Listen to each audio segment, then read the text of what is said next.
Цветната е забравена, на мода е синтетика. Заривам ноздри си все по-често в пакетите. Джоба ми е плитък, там пари не се задържат. Просто много ми харесва мозъка си като изпържа. Понякога имам чувството, че трябва да ме вържат, иначе няма да спра да смъртам, като линиите не свършат. Дори и капилярите ми да не издържат. Не ме гледай като лута ми тръбичката вземи. Носа си я пъти, предупреждавам, ще люти.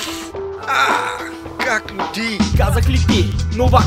С времето ще свикнеш, няма как. Най-добрия бял прах. Има бонус пакет за всеки закупени пет. За режи кафе, вие си скутер, скачай в самолет. Вижте жълтото да скъсам, брат, защо ли да те слушам? Вярно, доста време мина и дойде ми чак до гуша. Пак и фолиото не фаща, вените на цетка са. Здравето ми се отплаща, вечер взех да се плаща, да не ме завият с плаща. Остав не ми се мреса, съвети се захваща. Секилиника ми беше доста вътре в нещата. Каза ми да се обадя, щом вкуся свободата. Далаверата е страшна, има минимален риск. На ченгетата се плаща да покриват всеки иск. Материал е супер чист, рядко има свръхдози. Вече всеки взима бяло, никой не кози. Окей, на вид съм, какво точно трябва да се прави? Намери ми дилъри да са достатъчно корави. Зареждам с материал и отговарям за продажбите. Ти ще пазиш токата и ще разпределяш дажбите. За нула време ще направим купчи на пари. Тозите да са наред, за другото не се грижи. Ако някой бърка плика или не си държи езика, зад забите ще разбере, че не му минава трика. Не му минава тика.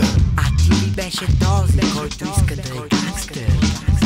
Вярно е, дечетата са бесни, да е трудно, няма да намеря дилърчета пресни. Дай му линия да плесни, като слънчица да блесни. Не бой са, тия игри са ми от лесни по-лесни.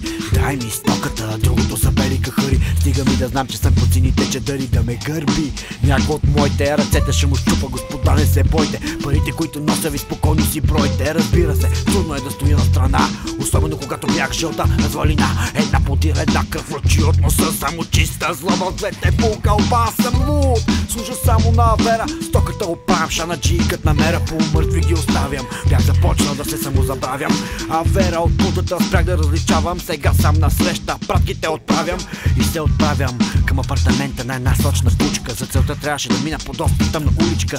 Спрях колата, за да се изпикая. Студен метал в тила, знам, че не отивам в рая.